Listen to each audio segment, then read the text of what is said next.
उस रात एक युवक अपने कमरे में अकेला बैठा था।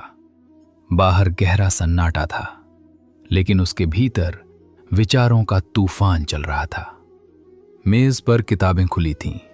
मोबाइल की स्क्रीन पर एक असफलता का संदेश चमक रहा था और उसकी आंखों से धीरे धीरे आंसू बह रहे थे।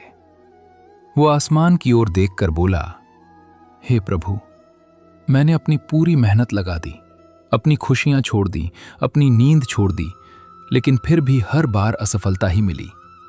अब मुझ में आगे बढ़ने की ताकत नहीं बची। शायद मैं इस सफलता के योग्य ही नहीं हूं। तभी कमरे में एक मधुर बांसुरी की धुन गूंजने लगी। हवा शांत हो गई और वातावरण में एक अद्भुत प्रकाश फैल गया। युवक ने सिर उठाया तो उसके सामने भगवान श्री कृष्ण खड़े थे। उनके चेहरे पर वही शांत मुस्कान थी जो हर दुखी मन को सुकून दे सकती थी। श्री कृष्ण ने प्रेम से पूछा, वत्स, तुम्हें सबसे अधिक दुख किस बात का है? युवक बोला, प्रभु, मुझे इस बात का दुख नहीं कि मैं थक गया हूं। मुझे दुख इस बात का है कि अब मेरा विश्वास टूट चुका है। मैं हर दिन मेहनत करता हूं, लेकिन हर दिन हार जाता हूं।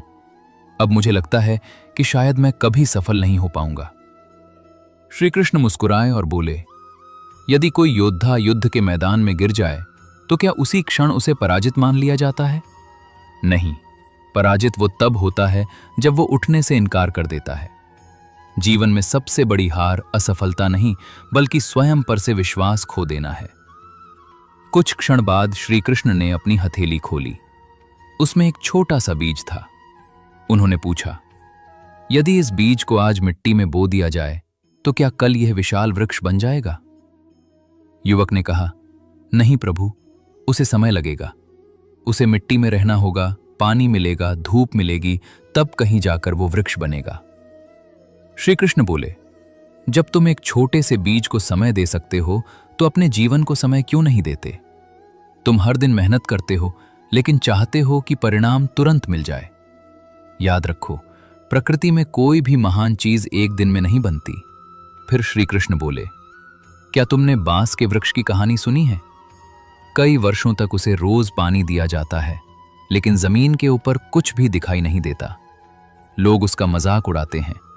उन्हें लगता है कि सारी मेहनत व्यर्थ जा रही है, लेकिन वे ये नहीं जानते कि उस समय वह वृक्ष अपनी जड़ों को इतना मजबूत बना रहा होता है कि जब बढ़ना शुरू करे तो आसमान को छू ले।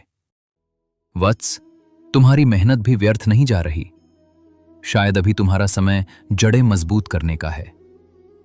युवक ने धीरे से पूछा, लेकिन प्रभु, मेरे साथ पढ़ने वाले लोग मुझसे आगे निकल गए। कोई अच्छी नौकरी में है, कोई बड़ा व्यवसाय कर रहा है, मैं ही पीछे क्यों रह गया? श्री कृष्ण मुस्कुराए और बोले, क्या कभी सूरज ने चांद बनने की कोशिश की? क्या नदी ने पर्वत बनने की इच्छा की?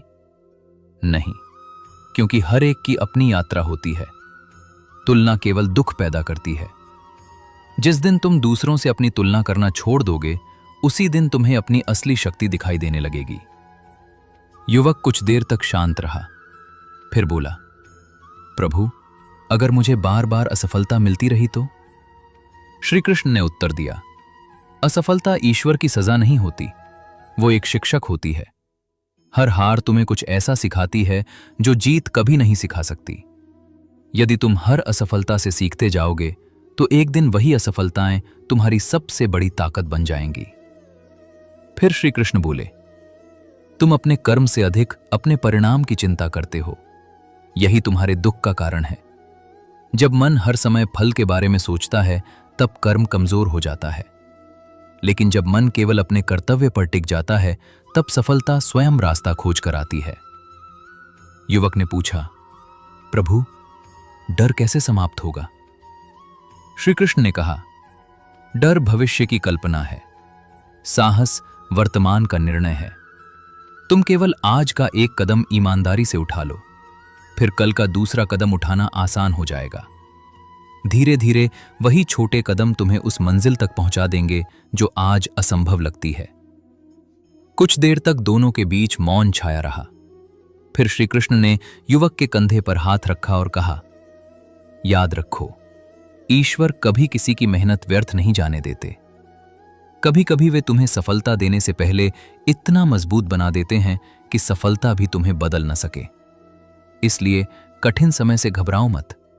ये समय तुम्हें तोड़ने नहीं बल्कि गढ़ने आया है। जिस दिन तुम्हारा विश्वास तुम्हारी परिस्थितियों से बड़ा हो जाएगा, उसी दिन तुम्हारी जीत निश्चित हो जाएगी। इतना कहकर श्री कृष्ण धीरे धीरे अदृश्य हो गए। कमरे में फिर वही बांसुरी की मधुर धुन गूंज रही थी।